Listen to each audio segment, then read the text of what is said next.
আসসালামু আলাইকুম। আর যদি তার কথা সত্য হয় তবে তোমরা আমাদের উপর জুলুম ও অত্যাচার থেকে বিরত থাকবে। উপস্থিত সবাই তার প্রস্তাবে সম্মত। আবু জাহল ও তাদের মাঝে কথাবার্তা হওয়ার পরে মুয়াহিব চুক্তিনামাটি ছিঁড়ার জন্য দাঁড়ালো। তখন দেখতে পেল কেবল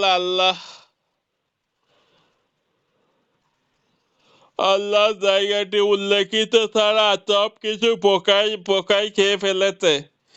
অথবা চুক্তিনামাটি ছেড়ে ফেলা হলো এবং রাসূল কারীম সাল্লাল্লাহু আলাইহি সাল্লাম ও মুসলমানগণ বেদনা ভরা দীর্ঘ ও 3 বছরের কারাজীবন শেষ করলো। মুক্তির আদাবে চাঁদ দিয়ে বাইরে বেরিয়ে এলো এবং বস্তুত এটি ছিল রাসূল কারীম সাল্লাল্লাহু আলাইহি সাল্লামের নবুয়ত ও রিসালাতের তথ্যতার এক বড় স্পষ্ট দলিল। কিন্তু কাফের অবস্থা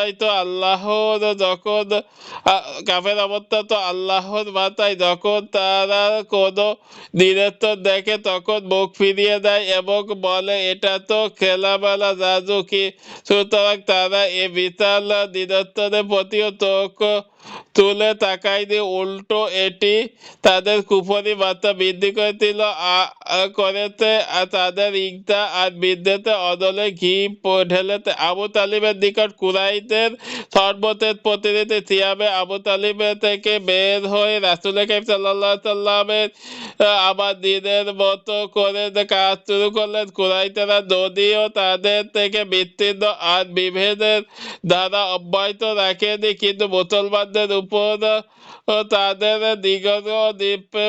নিষ্পেষণ আর আল্লাহর পথে বাধা দেওয়ার ধারা এতটুকু তোমায় দ্বন্দ্ব ব্যাহত হয়নি। এভাবে তারা তাদের চিরাচরিত ধারার কাজ করে যাচ্ছিল। অপরদিকে রাসূল কারীম সাল্লাল্লাহু আলাইহি সাল্লামের চাচা আবু তালিব তার নভেম্বরে ফিতরাতের ডাকে সাড়া দিয়ে তৃতীয় ভাতিজাকে সব রকমের রক্তচক্ষু থেকে তৃতীয় আসে পেঁচিয়ে বাঁচিয়ে রাখার প্রত্যাশা চিরজাগ্রত ছিলেন। কিন্তু ইতিমধ্যে তার জীবনের 80টি বছর পেরিয়ে গিয়েছিল জীবন যুদ্ধের নিয়ন্ত্রণে অব্যাহতির। আর শেষ বছরের পর বছর ধরে একটানা চলে আসা বিভিন্ন দুর্বিপাক ও দুর্ঘটনায় তাকে দুর্বল করে দিয়েছিল। বিশেষ করে এক নাগাড়ে 3 বছর সিয়ামে আবু তালিবের সংকীর্ণ বদ্ধ ভূমিতে আটকে থাকা দারুণ তার জীবনের মেরুদণ্ড ভেঙে গিয়েছিল। কোমর বাঁকা হয়ে গিয়েছিল। জীবনে গাড়ির ইঞ্জিন বন্ধ হয়ে যাওয়া উপক্রম করেছিল। চাকা ছুটে গিয়ে রাস্তার পাশে পড়বে বলে মনে হচ্ছিল। এমন অবস্থায় সিয়ামে আবি তালিবের বন্দিদশা থেকে শুভমুক্তি কয়েক মাস যেতে না যেতেই বড় ধরনের রোগ ব্যাধি তার দিক যেতে জমের মতো তাকে আঁকড়ে ধরল। নানা ব্যথা আর বেদনায় তিনি কুকড়াতে লাগলেন। ঠিক সেই মুহূর্তে মস্তিষ্কে হৃদয়ে নতুন এক অজ্ঞাত দাঁড়া ফেলল। আর তা হলো, যদি আবু তালিব মৃত্যুর পরে মোহাম্মদ সাল্লাল্লাহু আলাইহি সাল্লামকে কিছু করে তবে গোটা আরবে তার দুর্নাম ছড়িয়ে পড়বে। যে আবু তালিব জীবনদাতা কিছু করতে না পেরে তার মৃত্যুর পরে এখন তার ভাতিজার সঙ্গে অসদাচরণ করছে। তাই তারা সিদ্ধান্ত নিল শেষবারের মতন আবু তালিবের সামনে মতে রাসূল কারীম সাল্লাল্লাহু আলাইহি সাল্লামের সঙ্গে মত বিনিময় করা হবে। সেখানে তাকে এমন কিছু দেওয়ার প্রস্তাব করতে হবে। কুরাইশেরা ইতিপূর্বে তাকে যাহা দেওয়ার প্রস্তাব দেয়নি। এরপর তারা একটি প্রতিনিধি দল পাঠানোর সিদ্ধান্ত চূড়ান্ত করে, আর এটাই ছিল তাদের পক্ষ থেকে পাঠানো রাসূল কারীম সাল্লাল্লাহু আলাইহি সাল্লামের কাছে সর্বশেষ প্রতিনিধি দল। ইবনে ইসহাক প্রমুখ বলে যখন আবু তালিব অসুস্থতা ক্রমাগত বাড়তে লাগলো এবং কুরাইশদের নিকট তার অসুস্থতার এই খবর পৌঁছে গিয়েছিল, তখন তারা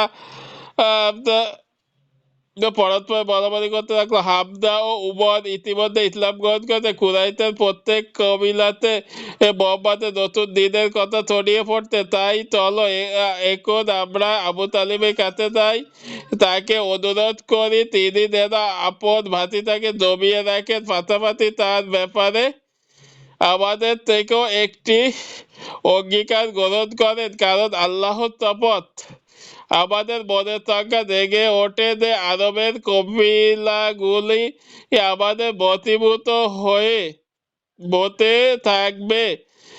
না, আমরা অন্য এক বর্ণনায় এসেছে, কারণ আমাদের ভয় হয় যদি এই বুড়ো মারা যায় আর এরপর তার বাচ্চাকে কিছু হয় তবে গোটা আরবে আমাদেরকে থুতু দিবে।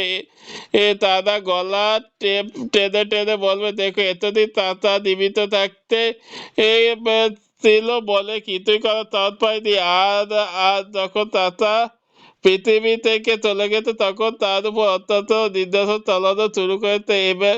এ ব্যাপারে অনেক কিছু ভেবে চিনতে আবু তালিবের কাছে এলো, তার সঙ্গে তারা বিভিন্ন বিষয়ে আলাপ আলোচনা করলো। আবু তালিবের নিকট এবার প্রতিনিধি দলের এসেছিল কুরাইশের বড় বড় মাতা উতবা বিন রবিয়া, সাইবা বিন রবিয়া, আবু রাহুল বিন হিসাব, উমাইয়া বিন খলফ, আবু সুফিয়ান বিন হারব প্রমুখ ব্যক্তিবর্গ। সংখ্যায় তারা ছিল 25 জন। তারা আবু তালিবের কাছে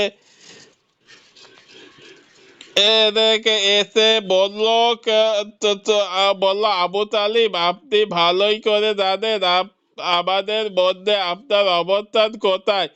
আপনি এটাও জানেন মৃত্যুর এখন আপনার চোখের সামনে নৃত্য করতে। তাই আমরা আজ আপনাকে ভীত চকিত তারা আমাদের আপনার ভাতিজার মাঝে কি সম্পর্ক এই অবস্থা চলতে সে সম্পর্কে আপনি অবগত, সুতরাং তাকে আপনি ডাকুন, ডেকে তার ব্যাপারে আমাদের কাছে কিছু অঙ্গীকার ও প্রতিশ্রুতি দিন এবং তার কাছ থেকে আমাদের ব্যাপারে কিছু অঙ্গীকার ও প্রতিশ্রুতি দিন আমাদের ব্যাপারে মাথা ঘামাবে না, আর আমরাও তার ব্যাপারে নাক গলাবো না। তে আমাদের কে আমাদের ধর্মের উপর তেড়ে দিবে আর আমরাও তাকে তার ধর্মের উপর তেড়ে দেব। এরপর আবু তালিব রাসূল কারীম সাল্লাল্লাহু আলাইহি ওয়াসাল্লামকে ডেকে পাঠালেন। তিনি উপস্থিত হলেন, তাকে লক্ষ্য করে বললেন, ভাতিজা, এরা হলো তোমার কওমের স্থানীয় ব্যক্তিবর্গ। এরা এসেছে তোমার থেকে কিছু ওয়াদা অঙ্গীকারের বিনিময়ে। এরপর আবু তালিব রাসূল কারীম সাল্লাল্লাহু আলাইহি ওয়াসাল্লামের কে সবকিছু খুলে বললেন। কেউ কারোর ব্যাপারে মাথা না ঘামানো সেই প্রস্তাবে মুশরিকদের পক্ষ থেকে দেওয়া হয়েছে সবিস্তার তার কাছে তুলে ধরলেন। সবকিছু শুনে রাসূল কারীম সাল্লাল্লাহু আলাইহি ওয়াসাল্লাম তাদের উদ্দেশ্য করে বলেন, আমি আপনাদের সামনে এমন একটি কথা বলবো কি বলবো না, যা বলার মাধ্যমে আপনারা গোটা আরবে বাদশা হয়ে যাবেন আর তামাম অনারব আমাদের পাদুম্বক করবে। কোন রেওয়ায়তে পাওয়া যায় রাসূল কারীম সাল্লাল্লাহু আলাইহি ওয়াসাল্লাম আবু তালিবকে সম্বোধন করে বললেন, আমি তাদের এমন একটি কালিমার উপর দেখতে চাই যার মাধ্যমে গোটা আরব তাদের সামনে মাথা নত করে দিবে আর তামাম অনারব কবিলা তাদের দিদিরা প্রদান করবে। তোমাদের বাপদাদা ধর্মের উপর দৃষ্টবান থাকো। এরপর যতদিন পর্যন্ত আল্লাহ তাআলা তোমাদের ও তাদের মাঝে ফয়সালা না করে দেবেন ততদিন পর্যন্ত তোমরা তোমাদের বাপদাদা ধর্মের উপর দৃষ্টবান থাকো। এরপর দিন দিন পথে চলে গেল ও তাদের ব্যাপারে আল্লাহ তাআলা বলেন, এটা সূরা সোয়াদ 1 থেকে 7। সোয়াদ তখন উপদেশপূর্ণ কোরআনের বরং যারা কাফের আর তারা অহংকার ও বিরোধিতায় লিপ্ত তাদের আগে আমি কত জনগোষ্ঠীকে দগ্ধ করেছি, অতঃপর তারা আত্মনাদ করতে শুরু করেছে, কিন্তু তাদের নিকৃতি লাভের সময়ও ছিল না। তারা বিস্ময় বোধ করে যে তাদের কাছে তাদের মধ্য থেকে একজন সতর্ককারী আগমন করেছেন, আর কাফেররা বলে, এ তো এক মিথ্যাচারী জাদুকর। সে কি বহু উপাস্যের এর পরিবর্তে এক উপাসনায় সাব্যস্ত করে দিয়েছে। নিশ্চয়ই এটা এক বিস্ময়কর ব্যাপার। তাদের কবিতায় বিশিষ্ট ব্যক্তি একথা বলে প্রত্যাখ্যান করে যে তোমরা চলে যাও এবং তোমাদের উপাস্যদের পূজায় দৃঢ় থাকো। নিশ্চয়ই এ বক্তব্য কোনো বিশেষ উদ্দেশ্যে প্রণোদিত। আমরা সাবেক জন্মে এ ধরনের কথা শুনিনি। এটা মন গড়া ব্যাপার বই নয়। সূরা সদ 1 থেকে 7।